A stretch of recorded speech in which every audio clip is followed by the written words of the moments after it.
When Mexico sends its people, they're not sending their best.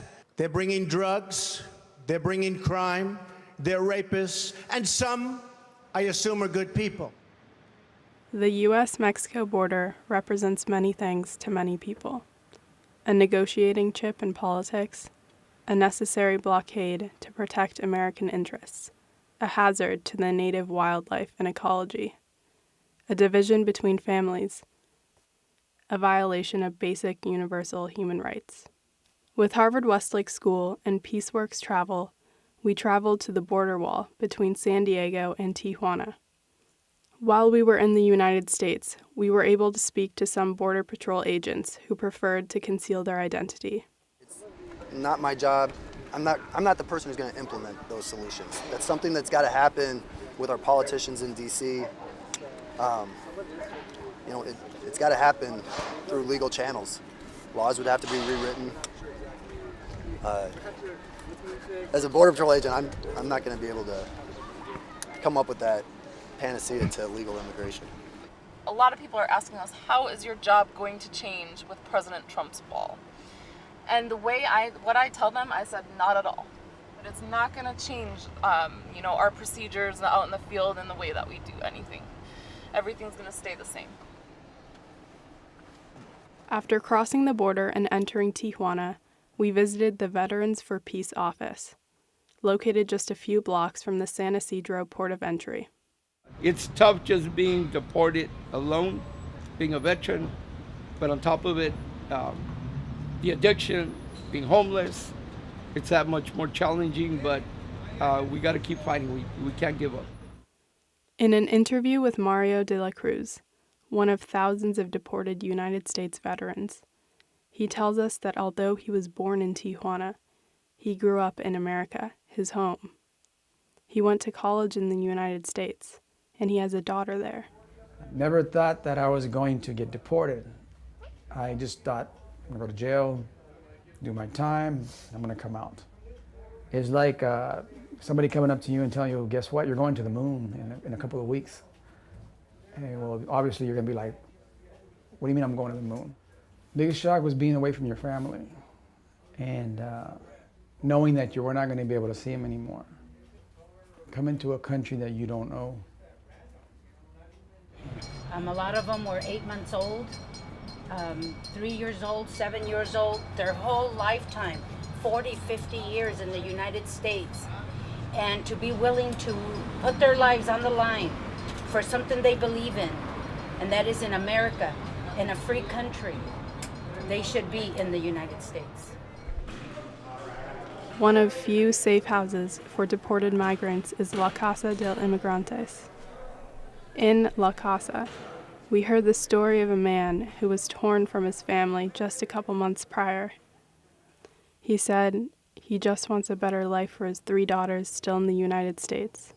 We are not criminals. We are hard workers. We work hard. They break in families, and it's not easy. American people is beautiful. The American people have real heart. They help everywhere. They help on other countries. They help, everywhere. We know that we are breaking the law, that we are crossing your guys' borders. We know that because we want to live like you guys. We want just better life for our children.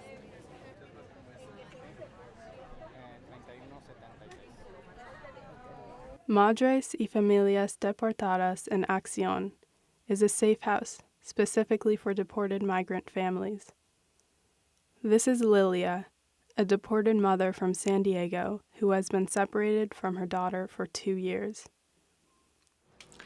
Well, I went to school, elementary school, middle school, high school, and college. So I did have a lot of dreams, plans, which I still do. Are you comfortable describing your experience of getting deported?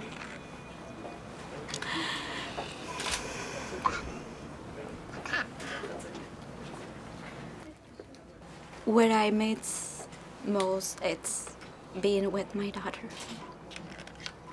to have all my family together. I just still fighting to have my daughter back.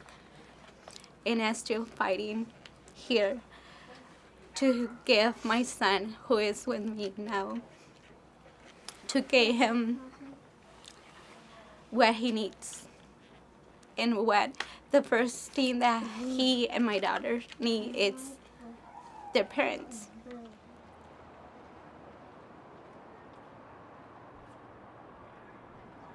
Friendship Park is the only place along the U.S.-Mexico border where every weekend families can come together and be a family.